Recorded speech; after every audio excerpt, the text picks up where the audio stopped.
Anakin Skywalker arrived at the Chancellor's office and found himself facing a decisive scene. Mace Windu raised his violet lightsaber over Palpatine, who was still feigning weakness on the floor. The young Jedi Knight felt the Force pulsing around him, showing different paths unfolding before his eyes. His mind spun in conflict, but something inside him whispered that letting the Chancellor live would condemn the galaxy. He observed Palpatine's twisted face, the pleas coming from his mouth, and realized they were merely empty manipulations. Anakin took a step back, closing his eyes for a brief moment, and when he opened them again, his decision was made.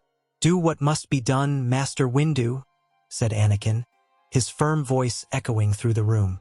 Palpatine turned to him with eyes full of fury, the mask of old age falling instantly. The Sith Lord raised his hands, releasing Force lightning toward the Jedi Master, but Windu was prepared. With a precise movement, the violet saber cut through the darkness, silencing forever the Dark Mentor who had orchestrated the war. Palpatine's body fell lifeless, and the office was enveloped in a heavy silence. Anakin felt a tremor in the Force, as if something ancient and evil had finally been torn from the galaxy. But the victory lasted only a few seconds. Windu activated his communicator, trying to contact the Jedi Temple, but found only static. Through the office windows, they could see squadrons of clone troopers marching through the streets of Coruscant, no longer as defenders, but as conquerors. Anakin ran to the balcony and saw the night sky illuminated by explosions coming from the direction of the temple. His heart tightened as he realized that Padme was in danger, and that everything they knew was crumbling. Windu's voice sounded behind him, grave and concerned. "Someone activated Order 66. Even with Palpatine dead, the plan continues in motion."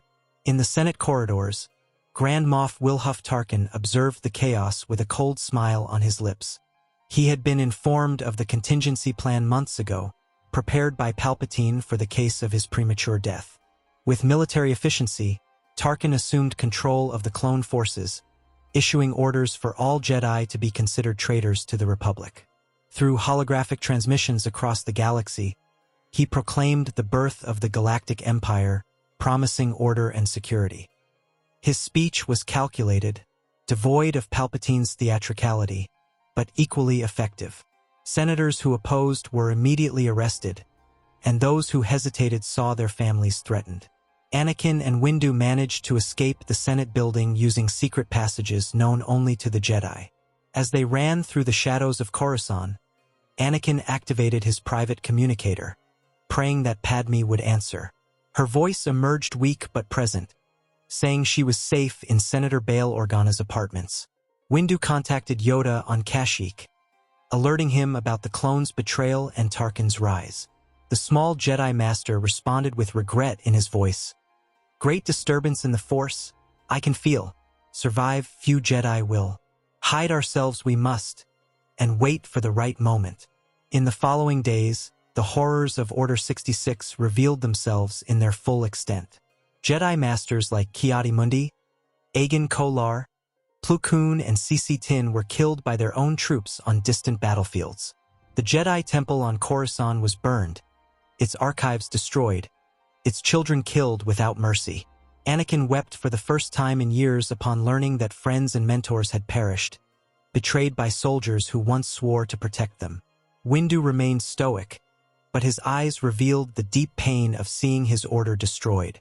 They found temporary refuge in the lower levels of Coruscant, planning their next action while the Empire consolidated its power over the ashes of the Republic.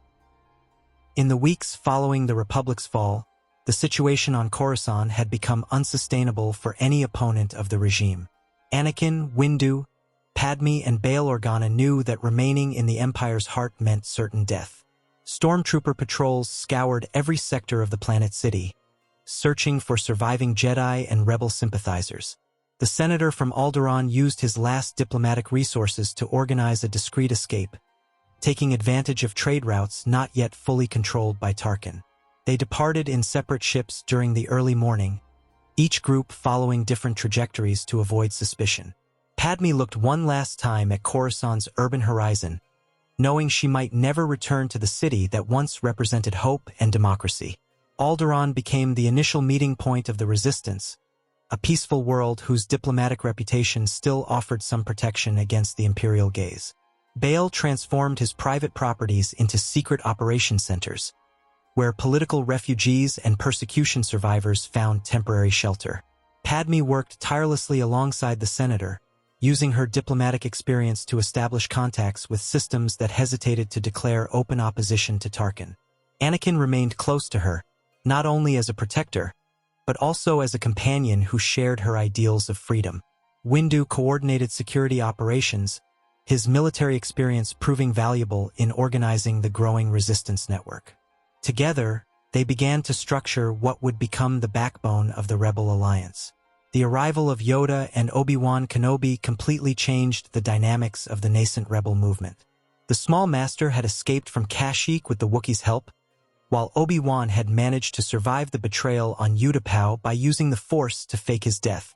When the two landed on Alderaan and reunited with Windu and Anakin, there was a moment of silent recognition among the four Jedi. They represented all that remained of the ancient order, carrying with them centuries of tradition and knowledge.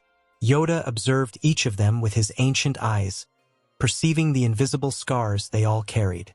"Reunited again we are," he said. "But different now we are. Learn from our mistakes we must." The news of Padme's pregnancy came at a moment of uncertainty and planning. Anakin received the revelation with a mixture of joy and fear, knowing that bringing children into the world during a war was an immense risk. Padme, however, saw in the life growing within her a symbol of hope, a reason to fight beyond simple revenge or justice. She shared the news with Bail and his wife Breha, who promised all necessary support. The Jedi Masters reacted in different ways. Obi-Wan showed genuine concern but also understanding. Windu remained pragmatic about the strategic implications, and Yoda simply smiled. "New life, new beginning represents," commented the small master. "Luminous, the Force in these children will be." Bail convened a secret assembly with representatives from various systems that opposed Tarkin's empire. Senators and leaders from Mon Calamari, Chandrila, Corellia, and dozens of other worlds attended through hollow projectors protected by multiple layers of encryption. The discussion was intense, with many arguing about the risks of an organized opposition against Imperial military might. It was during this meeting that Bail made his boldest proposal, to formalize the Jedi's participation in the Rebel Alliance that was forming. Some hesitated, fearing that the Jedi presence would attract even more severe reprisals from Tarkin. Padme then stood up, her hand resting lightly on her belly. "The Jedi were betrayed and hunted for defending the values that all of us here claim to value. Abandoning them would make us as morally empty as the Empire we fight." The three Jedi Masters deliberated about the invitation in a private room of Alderaan's palace. Windu argued that the ancient order had become complacent and blind, allowing Palpatine to orchestrate its destruction right under their noses.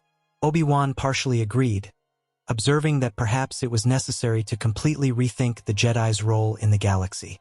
Yoda listened to both attentively, his staff tapping softly on the floor. "Right you are," he finally said. "Failed the ancient order, but ended the Jedi path is not. Evolve we must. With the Alliance fight we can. But guardians of peace, not only warriors, remain we must." The four Jedi agreed to formally join the Alliance, bringing with them not only their abilities with the Force, but also the hope that light could prevail over Tarkin's tyranny. When Luke and Leia were born months later, in a secure medical hideout on Alderaan, they came into the world surrounded not only by loving parents, but by an entire community committed to building a better galaxy for them. The Rebel Alliance's first attacks against the Empire were small, but strategically significant. Obi-Wan Kenobi led an operation on Ryloth, where he freed political prisoners from an Imperial detention camp before they could be executed. Mace Windu coordinated sabotages at armament factories on Corellia, delaying TIE fighter production for months. Anakin used his piloting skills to intercept Imperial supply convoys, redirecting vital resources to worlds suffering under Tarkin's yoke. Each operation was carefully planned, with the Jedi working alongside experienced rebel commanders who brought military tactical knowledge. Padme coordinated diplomatic efforts, convincing neutral systems to provide secret support while maintaining an appearance of loyalty to the Empire. The resistance grew slowly, but with unwavering determination. The Alliance established secret bases in remote systems, far from the main commercial corridors monitored by the Imperial fleet. Yavin 4 became one of the main operation centers, its dense jungles and ancient temples offering perfect camouflage against orbital reconnaissance. Bail Organa supervised the complex logistics of maintaining a rebel force dispersed throughout the galaxy, while his wife Breha cared for Luke and Leia when Padme needed to participate in risky diplomatic missions. The twins grew up surrounded by stories of bravery and resistance, even without yet understanding the magnitude of the war their parents were waging. Anakin divided himself between his responsibilities as a warrior and as a father, finding renewed strength each time he saw his children. Obi-Wan frequently meditated with the children, planting seeds of Jedi knowledge in their young and receptive minds. The Alliance's operations became progressively bolder as they gained experience and resources. Windu led a direct attack on an Imperial research facility on Scarif, where scientists were developing weapons of mass destruction under Tarkin's orders. The battle was fierce, with dozens of rebel soldiers sacrificing their lives to ensure the stolen data reached the Alliance's hands. Anakin piloted his ship personally through a wall of TIE fighters, opening the way for ground troops to escape with the stolen files. Yoda remained at the base on Yavin 4, coordinating multiple operations simultaneously through his deep connection with the Force. "Win battles, important it is," he told rebel commanders. "But win hearts and minds, more important still. Show that different from the Empire we must." The systems that secretly supported the Alliance began to become more vocal in their opposition to Tarkin's regime. Mon Calamari provided warships built in underwater shipyards that the Empire didn't know about, while Chandrila offered medical supplies and specialized engineers. Obi-Wan traveled tirelessly among these worlds, serving as Jedi ambassador and demonstrating that the Order had not been completely destroyed. His presence inspired hope in oppressed populations who saw in the Jedi symbols of a more just era. Anakin frequently accompanied these diplomatic missions, his reputation as a Clone Wars hero still echoing in many systems. Together, they recruited pilots, soldiers, technicians, and strategists willing to risk everything for freedom. Each small victory strengthened rebel morale, while each defeat taught valuable lessons about the enemy's capabilities. Tarkin responded to the rebellion's growth with calculated brutality. He ordered orbital bombardments on worlds suspected of harboring rebel cells, turning entire cities to ash as warnings to other systems. The destruction of a colony on Gorman shocked the galaxy, revealing how far the Grand Moff was willing to go to maintain absolute control. Padme used this atrocity in her propaganda, transmitting images of civilian victims through clandestine holonet channels. Her voice became known throughout the galaxy, reminding people of the ancient Republic's ideals and exposing the Empire's lies. Bail worked behind the scenes to ensure secretly sympathetic senators could sabotage Imperial legislation without being discovered. The war was waged both on battlefields and in corridors of power, with each front being equally crucial for final success.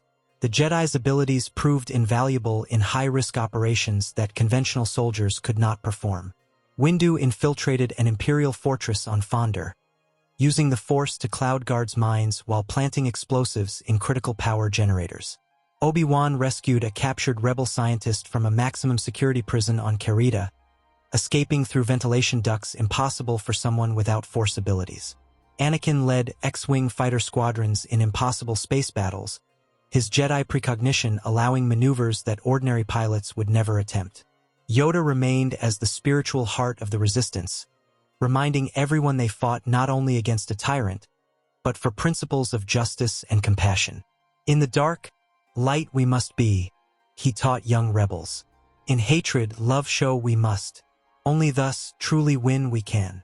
Luke and Leia, now a few years old, began to demonstrate Force sensitivity, playing at moving small objects when they thought no one was watching.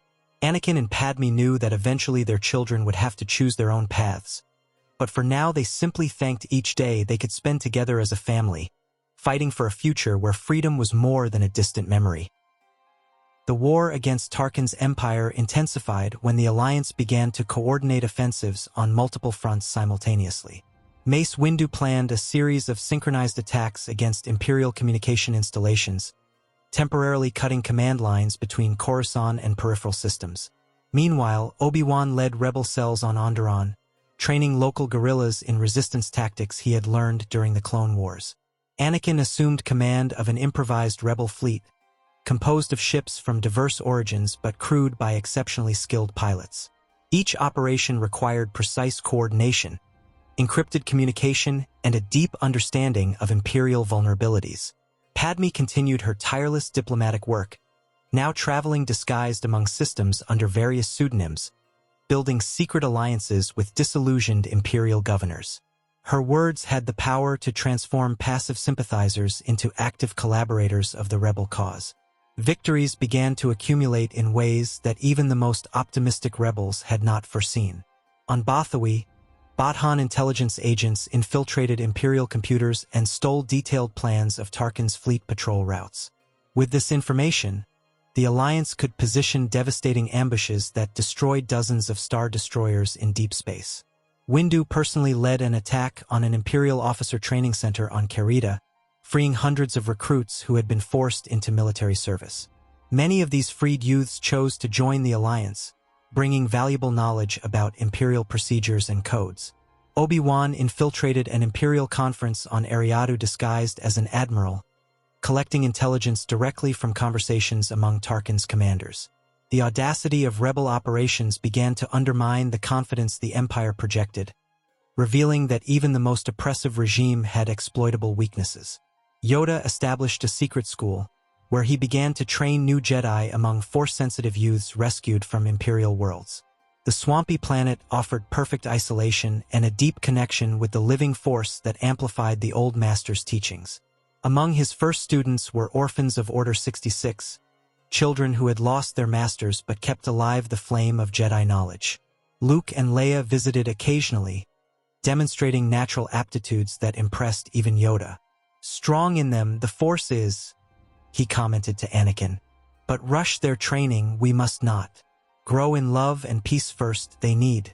Warriors later, if choose that path they do." The small master taught that the ancient order's mistakes could not be repeated, that dogmatism and arrogance had contributed to its fall as much as Palpatine's betrayal. The Alliance established a sophisticated intelligence network that rivaled Imperial resources. Rebel agents operated on Coruscant even under Tarkin's nose, transmitting information about troop movements and political decisions. Bail Organa maintained contact with senators who remained loyal to the Republic's ideals, coordinating political resistance within the Empire's own power structures. These senators subtly approved legislation that hindered Imperial operations in their systems, creating bureaucracy where there had been military efficiency. Padme wrote speeches and manifestos that were distributed clandestinely, reminding the galactic population that freedom was a right, not a privilege granted by tyrants. Her words inspired peaceful protests on dozens of worlds, demonstrating that resistance to the Empire was not only military but also ideological. Each protest violently repressed by stormtroopers became valuable propaganda for the rebel cause. The Jedi's unique capabilities continued to be fundamental for operations that would define the war's course. Anakin led an impossible mission to destroy a superweapon under development at the Quat shipyards, penetrating defenses considered impenetrable through his mastery of the Force. Windu trained elite rebel commandos in hand-to-hand combat techniques inspired by Jedi methods, creating specialized units capable of facing stormtroopers on equal terms. Obi-Wan personally negotiated with the Mandalorians, convincing warrior clans to join the Alliance after demonstrating that Tarkin represented an existential threat to all people's autonomy. Each Jedi found their role in the Resistance, not as distant generals but as leaders who fought alongside those they inspired. Yoda remained the wise counselor everyone consulted, offering perspectives that only centuries of experience could provide. "Together, stronger we are," he said repeatedly. "Jedi and non-Jedi, side by side fighting. Thus it should always have been." The galaxy's systems began to openly declare their support for the Rebel Alliance as victories accumulated. Mon Calamari officially broke with the Empire, its fleet of star cruisers dramatically reinforcing rebel naval power. Corellia declared independence, its robust orbital defenses making any Imperial invasion too costly for Tarkin to justify. Chandrila became a manufacturing center for the Alliance, its factories producing weapons, vehicles, and medical equipment in industrial quantities. Bail coordinated this growing coalition, transforming dispersed rebel cells into a cohesive military force capable of confronting the Empire directly.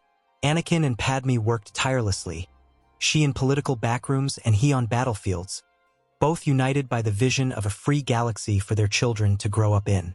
Windu assumed the role of chief military strategist, planning campaigns that would exploit overextended Imperial supply lines. Obi-Wan continued his diplomatic work, convincing hesitant systems that rebel victory was not only possible but inevitable. The tide of war was changing, and for the first time since the Empire's proclamation, Tarkin's defeat seemed within reach of those willing to fight for it. The final offensive against the Empire began with a series of coordinated attacks that stretched Tarkin's forces to the breaking point.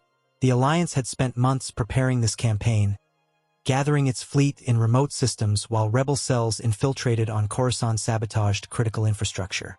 Mace Windu led the first blow, a devastating strike against the Fonder shipyards that destroyed half the Empire's naval construction capacity.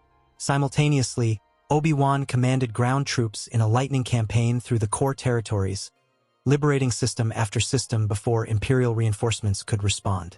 Anakin piloted fighter squadrons in an epic space battle over Quat, his Jedi instincts allowing him to anticipate every movement of the enemy fleet. Padme transmitted a final call to the galaxy, her voice resonating on all uncensored communication channels, asking free peoples to rise against tyranny.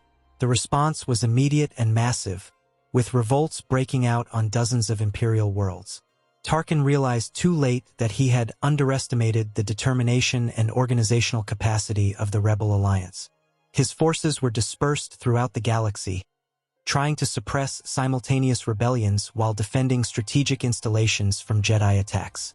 The Grand Moff ordered a retreat to Coruscant, consolidating his best troops and ships around the capital planet.